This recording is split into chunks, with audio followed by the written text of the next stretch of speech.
So the new House of Krazees album just released, and it's called 31, and this is showing a new era of HOK. A lot different than what we're used to, so as you go into this album, trust me, do not expect to hear the same exact style that you would hear on Season of the Pumpkin or any of the other 90s projects from them. And honestly, after my first listen to this the whole way through, I'm confused. So why I'm confused is it is a good return to HOK. It's cool to have Hectic, Mr. Bones, ROC. It's cool to have those personas back and all that stuff.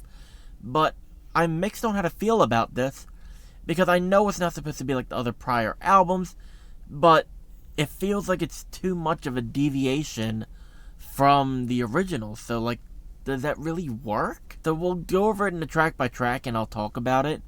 We're going to skip the intro because honestly that's not anything really. Sent Here to Take You is the first actual track off the album, and I will say it is a decent opener to the album, and it gives you an idea of what this new era of HOK will be like. It had a nice beat and the vocals were okay, but honestly it was forgettable. I'm going to say that 100%. Lifeline was up next, and solid track, eerie beat and vocals, and it brings the track together well, and it didn't really feel like it was missing much. It was a good track. It was decent. In the Hell Face First is probably the closest we will ever get to another old school HOK track, and I love the guitars on it. I love the drums, and their new style of vocals really matches well within these beats. And I like this, like, it's not really rock, but it's not really rap. It's that good mix of it. I think it's like rap metal, whatever the hell you want to call it. It's great for this stuff, and it brings you back, kind of. Mask Playing Games honestly has an odd beat, and it feels a little more gloomy than eerie, which I thought was interesting, because that's a new little perspective on it, because the other ones are like, ooh, spooky, eerie.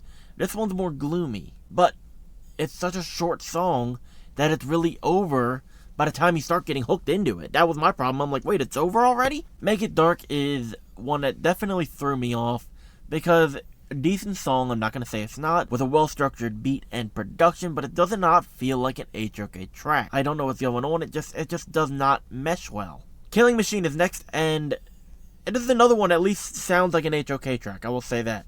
This feels like we're getting a new, fresh breath of air into it, and I like it. I'm not a super fan of it, but it's not bad. This is what they should be leaning towards, honestly. The Slaughter, the Carnage, I just can't get behind. I can't. I tried. The beat feels unfinished. It feels like a demo that needs additional work. I will say the vocals are okay, but just, I can't mess with it. Swim in Your Blood had a solid beat and some great vocals. This was another good track, and I liked it. And it's another one that's under 3 minutes, but did not feel that short, which is crazy. Break Skin was, honest, I'm going to say straight up, it's an okay song. Like, it works as a song, it works good in the album, I'm guessing, but it just didn't have the vibes for me. I just did not feel HOK in that. The vocal mix to me was also odd. I don't know what it was, but just something felt off. Killer Hunter is another one that's an okay song, unfortunately, but at least this one is better in the way of the beats and vocals are on point. But along with it just being okay, I think the part that does make it feel okay is it also just is so long, which is odd because I like longer songs, but it just felt like it dragged on a bit longer than I would have preferred. I think it dragged on to about, I'm going to double check it while I'm doing this just to be sure. Yeah, Killer Hunter is 4 minutes, 12 seconds.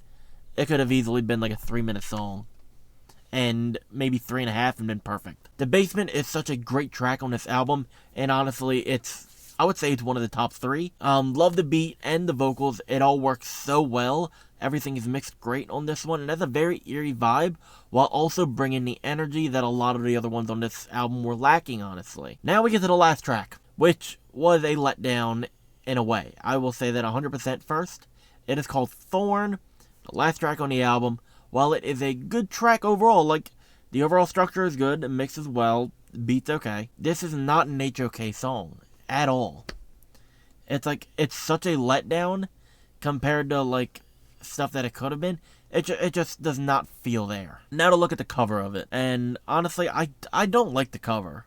I don't. It's a cool design for a shirt, maybe the inside of the CD insert or something like that. I don't know, it just does not feel like it's cover worthy. It feels lazy, honestly. And I hate saying that because, yeah, obviously artists take their time with it and all that, but just like the bright orange background with like the black silhouettes basically of them and all that, it just didn't work for me, honestly. They should have either had like some sort of really crazy design with like the three of them on it for the cover, or even, I would have actually preferred a simple House of Krazees mask.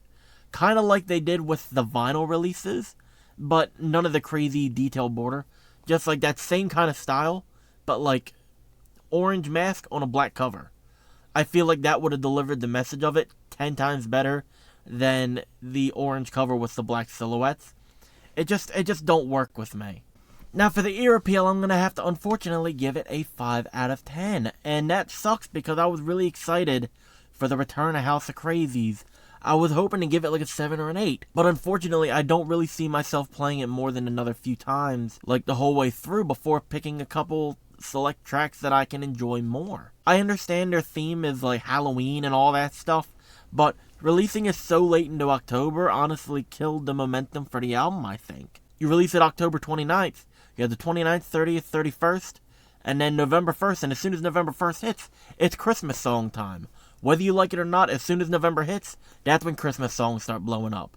So that you only really have a couple days to really appreciate the album before, like, the whole entire vibes of the seasons change. Like, this is one that should have been released, honestly, like, October 1st or October, like, somewhere within the first 10 days of October to really give you time to enjoy it over the Halloween season, other than, like, 2 or 3 days before Christmas time hits, and then it just kind of feels out of place. Also, while the overall production was solid, I will say that the production was good, everything worked out well, it just felt kind of plain. It didn't really feel anything cool. And that's why for the overall score, it's honestly going to stay at a 5, because honestly, the vibes of the album could not bump the score up. I will say this because I hated the song listing on here, because they put like the long song, which is 4:19 as the first one, then 2.5 minutes, then 3:48, then 2.5, and then 2:55, and then, yeah, it just felt like the last 3 tracks are each like 4 minutes plus. Like,